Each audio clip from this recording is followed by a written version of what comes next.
किसके बारे में पढ़ते हैं? उमादे के बारे में।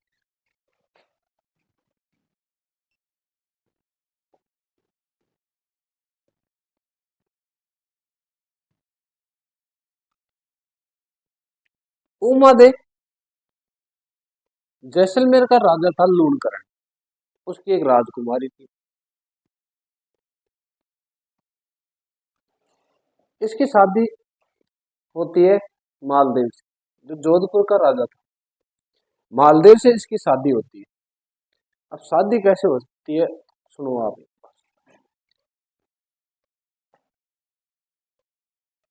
मालदेव मेवाड़ जोधपुर का सबसे बड़ा राजा था, तो वह किसी से नहीं हार रहा था। तो एक बार जैसलमेर पर भी अटैक करता है। तो लूणकरण ने सोचा यार कि क्यों ना मैं मेरी राजकुमारी इसको दे दूं, जिससे कम से कम अपने ऊपर तो अटैक नहीं करेगा। तो ये जो लूणकरण राजा था, वह अपनी राजकुमारी उमादेव की सगाई उससे करता है। अब ये सगाई उससे कर देता है। उस समय सबसे बड़ा राजा था कौन? मालदेव। तो वह बारात लेकर जाता है। तब बारात लेकर जाता है तो घोड़ी, ऊंट, हाथी, ये बहुत मतलब बड़ा राजा था, तो उस तरीके से बारात लेके जा रहा था। तब गांव में बात चल रही कि यार बारात तो बहुत तगड़ी आई है, हाथी आए हैं, ऊंट आए हैं, मतलब जो भी था। उस टाइम बस तो चलती नहीं थी, गाड़ी चलती नहीं थी, तो हाथी, बैल, ऊंट, घोड़े यही आते थे। महल में भी बात पहुंची, महल में भी रानियां बात कर रही कि बारात बहुत तगड़ी आई है। अब बारात बहुत तगड़ी आई है, ऐसे बातें हो रही। अब जो राजकुमारी थी उमा थी, उसको उसके भी यार मतलब उत्सुकता तो होती है कि मैं भी तो देखूं कम से कम, कि इतनी प्रसन्नता हो रही है, इतनी बातें हो रही है चारों तरफ की, ऐसी बारात आई है, राजा बहुत तगड़ा है, वो है, मतलब ऐसे कुछ बातें हो रही थी, हैंडसम है, ब्यूटीफुल है, ऐसे बातें हो रही है। तो कम से कम मेरा भी तो फर्ज है ना कि जाकर उनको देखूं। उम्मद अपने किले के ऊपर जाकर देखना चाहती थी, क्योंकि बाहर तो आ नहीं सकती, इसलिए वो किले के ऊपर जाकर देखती। अब वो जैसे ही ऊपर सीढ़ियां चढ़ती है, तो ऊपर से एक कमरे में से आवाज आ रही, कुसर कुसर की। अब उसमें आवाज किसकी आ रही? उसके मम्मी पापा की। मतलब वैसे कुसर कुसर की आवाज तुम कहीं गलत मत ले जाना, नेगेटिव मत ले जाना। तो वहां से आवाज आ रही। तो उसमें जब उमादे ने सुना कि यार बात क्या कर रही है, कम से कम मैं तो सुनूं। तो उसमें हो रही कि मैं मालदेव को फेरों में बैठते ही मार दूंगा। तो जो उमादे की माँ थी, वो कह रही है उसके पिता को, अरे पागल हो क्या यार, वो जवाई है, राजा है, अपने जवाई है, अपने बेटी की दामाद है, और तुम उनको मारने की बात कर रहे हो। अरे हाँ, मैं तो उसको मारूंगा, वैसे तो मैं मार नहीं सकता, तो उसको धोखे से मारूंगा, जब वो फेरों में बैठेगा तो उस टाइम उस पर हमला करके उसको मार दूंगा। अरे अपनी बेटी विधवा हो जाएगी। अरे चाहे उसका जो बाप था, कौन? लूणकरण। वो कहते हैं चाहे सती हो जाए, सती कर दूंगा लेकिन उसको तो मार दूंगा। यह बात सुन लेती है कौन? उमा दे। अब उमा दे सुन लेती है, तो उमा दे, अब यार सगाई अपने मतलब जो समाज में होता है ना, सगाई को ही आद्य विवाह मानते हैं, सगाई को आद्य विवाह मानते हैं। तो अब सोचिए यार, एक तरफ तो बाप, एक तरफ दामाद, तो मैं किसका साथ दूं? तो अब जो राजकुमारी थी उमा दे, उसने सोचा यार कम से कम पूरा ना तो मेरा आद्य विवाह तो हो गया, तो कैसे तैसे टेक्स्ट मैसेज द्वारा या स्नैपचैट के द्वारा या व्हाट्सएप के द्वारा कैसे भी मतलब मालदीव के पास मैसेज पहुंचाएगी। फेरों के समय आपके साथ विश्वासघात हो सकता है, तो आप अपना ध्यान खुद रखें। अब मालदेव रिप्लाई करता है, बहुत धन्यवाद बताने के लिए, थैंक। वैसे तो मैं बहुत अच्छा डाकी हूँ, लेकिन फिर भी तुमने मुझे सजेस्ट किया, तो मैं आपका आभारी हूँ। ऐसे उसको रिप्लाई देता है, और ठीक है, मैं ध्यान रखूंगा। अब जो मालदेव था, उसके दो चार सैनिक थे, host post Z plus security वाले, उनको कहता है कि तुम लग जाओ साइड में। अब उनको बोल देता है, थोड़ी बॉडी शॉडी वाले होते हैं, बढ़िया शरीर है, सिक्स पैक है, उनको कहता है कि तुम मेरी रक्षा करना। अब जब बारात पहुंच जाती है महल में, फेरों का टाइम होता है।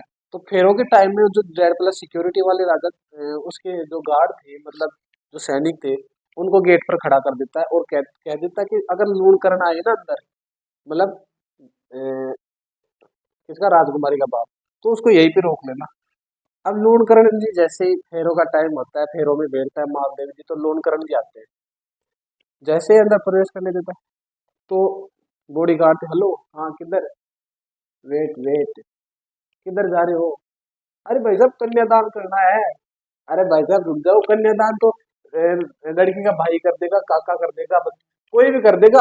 आप तो बैठो, इधर आओ यार, पैक सैक बनाएंगे, आपकी बेटी की शादी है, हमारे राजा की शादी है, किधर जा रहे हो, बैठो पैक सैक बनाओ। अरे नहीं नहीं नहीं, मैं तो जा रहा हूँ यार, कन्यादान का काम है। देख भाई साहब, कौन सी मूवी देखी है तूने? अरे मतलब तू भी यार बॉलीवुड की मूवी देखता है?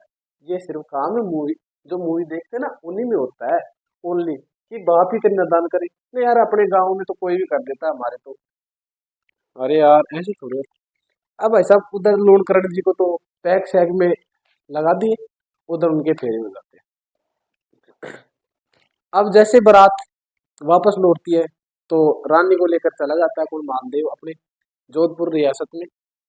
वहां पर जब पहले रानियां जाती थी, तो उनके साथ एक, मतलब जो उनकी दासी वगैरह भेजा करते थे कि कम ये इसका ध्यान रखे। तो उस दासी का नाम था भारमली।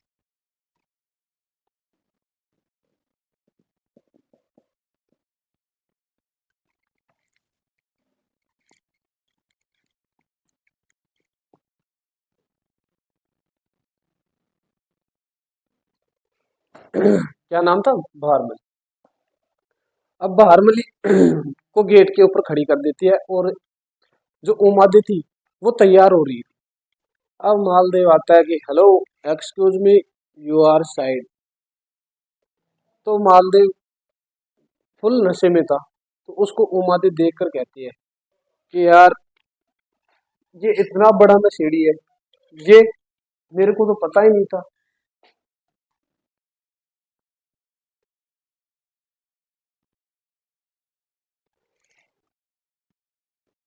ये बात कहता है। अब बारमली को साइड कर देता है, वो डायरेक्ट अंदर आ जाता है। तो उस समय ये कपड़े चेंज कर रहे हैं, कौन, उमा दे। तो यह देखकर उसको बड़ा गंदा लगता है कि यार ऐसा नहीं होना चाहिए। अब मालदेव जी तो नशे में टुन है, सिस्टम, तो वो वाला सीन हो रहा था भाई। तो जैसे बारमली देखती है, तो बारमली सोचती है, ये ये दारूबाज, दारू खो रहा ये ये मतलब डायरेक्ट अंदर आ गया इसको मना करने के बावजूद। तो बारमली रानी के कारण क्या होता है, मालदेव से नाराज हो जाती है कौन, ये जो उमादि। अब नाराज होने के कारण इसका एक नाम पड़ा था, रूठी रानी।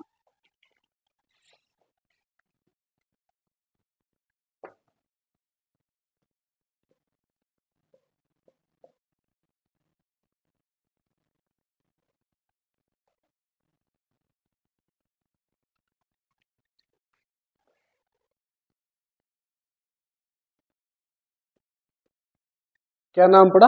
रूठी रानी। रूठी रानी नाम पड़ा। तो यह नाराज होकर अपने जो तारागढ़ का किला था अजमेर में, वहां पर चली जाती है, और बहुत समय तक वहां पर रहती है। फिर कुछ समय बाद यह जो केलवा था, केलवा कहाँ पर है, राजसमंद, केलवा, केलवा नामक केलवा चली जाती है। अब एक थोड़े दिन बाद में ईश्वरदास जी को भेजते हैं कि तुम जाओ यार, कैसे भी मना के लाओ उसको। ईश्वरदास जी जाता है और उसको मनाता है कि वह 10 राजाओं के सामने तेरे से माफी मांग लेगा। और अब उमा दी कहती है कि नहीं, इज्जत, इज्जत के आगे अपने कुछ नहीं है। इज्जत की बात होती है। तो ईश्वरदास जी को मनाने के लिए भेजते हैं। अब ईश्वरदास कैसे तैसे उसको मना के लाता है। अब आधे रास्ते में एक आधे रास्ते में उनको बाद में पता चलता है, पहले जो उसकी दूसरी रानियां थी उनको पता चलता है कि उमा देवी वापस आ रही है। तो रानियां सोचती है कि वो आ गई तो अपनी तो दाल गलेगी नहीं, तो दाल नहीं गलेगी तो अपना बेटा राजा नहीं बनेगा, उसी का बेटा राजा बनेगा। तो कैसे तैसे करके वो किसी व्यक्ति को भेजती है, और वह व्यक्ति वहां पर जाकर क्या करता है, उसको बोलता है कि इज्जत को नीलाम करके तू वापस चली आ गई, इज्जत का तो तूने मायना नहीं रखा। यह बात सुनकर जो उमादी थी वो वापस नाराज हो जाती है, और नाराज होकर वापस केलवा राजसमंद चली जाती है। अपने जब बारात आती है ना, तो बीच में एक जगह पर रुकती है। कहाँ पर रुकती है? राजकीय उच्च माध्यमिक विद्यालय, सरकारी स्कूल, या कोई पास में जो स्कूल है वहां पर रुकती है। अब उस समय वहां पर जो महिलाएं जाती है तो वो एक गीत गाते हुए जाती है। को उस गीत को कहते हैं जला गीत।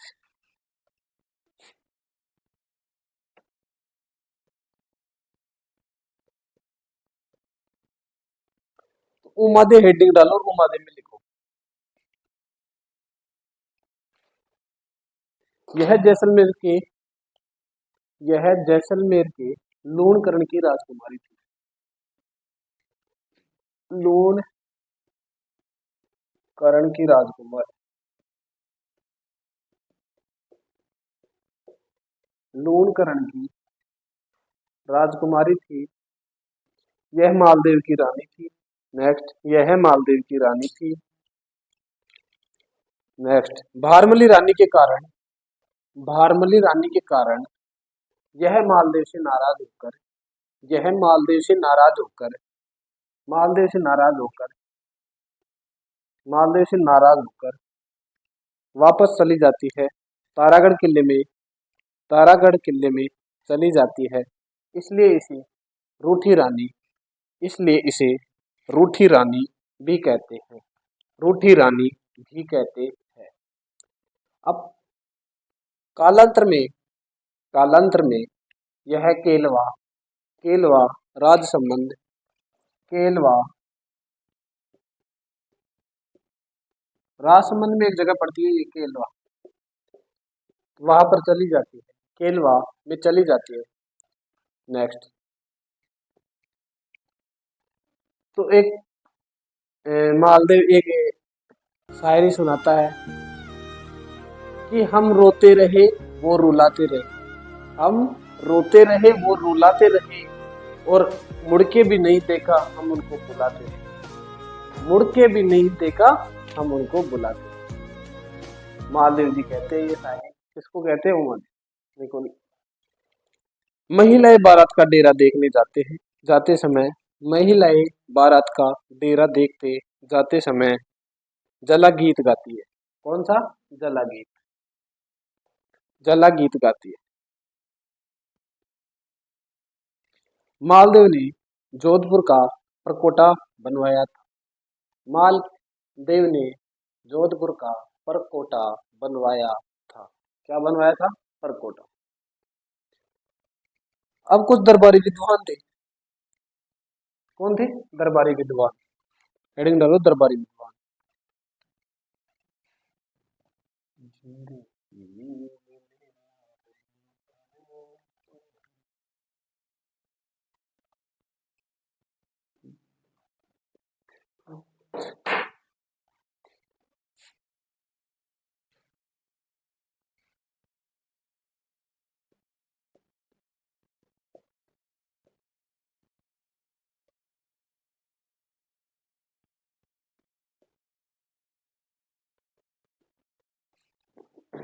डालिया दरबारी विद्वान। अब दो दरबारी विद्वान थे, एक तो आसानंद जी और एक सरदार। एक तो कौन था? आसानंद।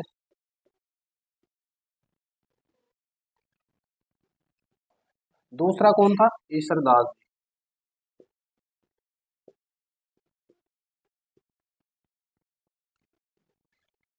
कौन कौन थे? आसानंद जी और ईश्वरदास जी। आसानंद जी ने तीन कविताएं लिखी। एक तो बागा बार मलेरा दोहा, बाघा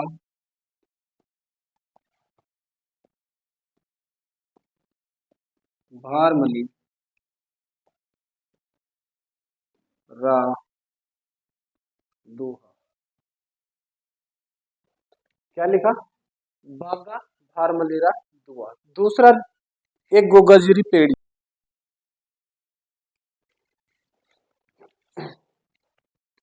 एक क्या लिखी? गोगारी पेड़ी।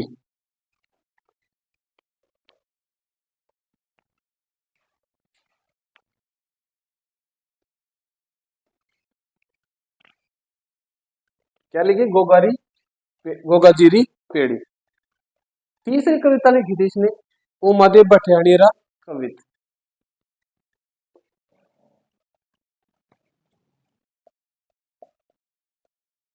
उमादेव भटियाणी रा कवित। ये है आसानंद जी। किसकी है? आसानंद जी। अब ईसरदास जी ने भी तीन लिखी। एक तो लिखी हाला झालारी कुंडलिया, हाला झालारी कुंडलिया। दूसरी देवयान, देवीयान। तीसरी हरिरस, हरिरस।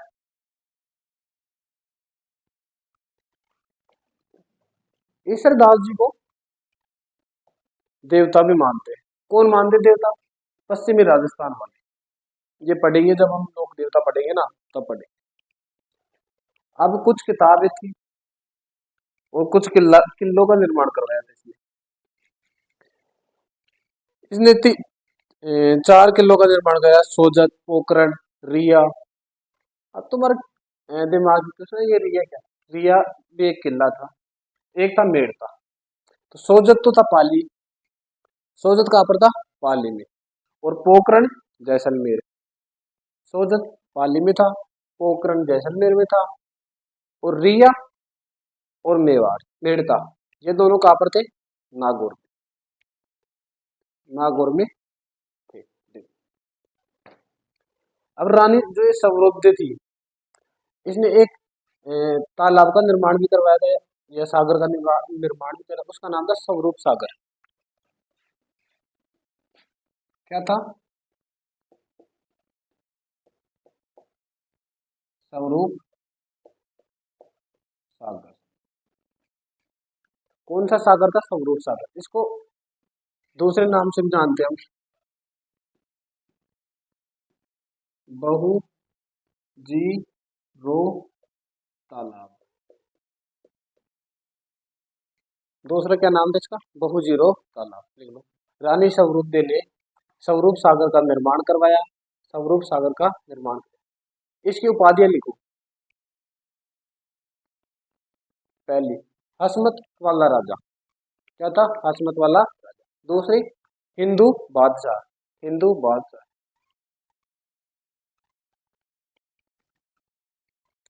अब मालदेव के 3 बेटे थे। मालदेव के कितने बेटे? 3 बेटे। बड़ा ही बड़ा था राम, फिर था उदय सिंह, और तीसरे नंबर का बेटा था एक चंद्र सिंह। अब ये 2 को राजा नहीं बनाता, तीसरे को राजा बना देता है।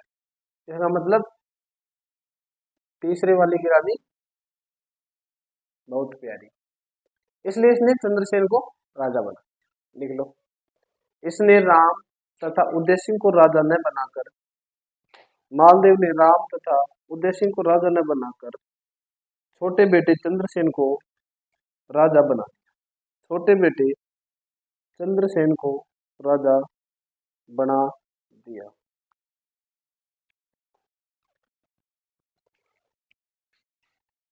अगला टॉपिक डालो, चंद्रसेन। अब चंद्रसेन राजा बन गया क्योंकि इसकी मम्मी मालदेव जी की बहुत प्यारी थी।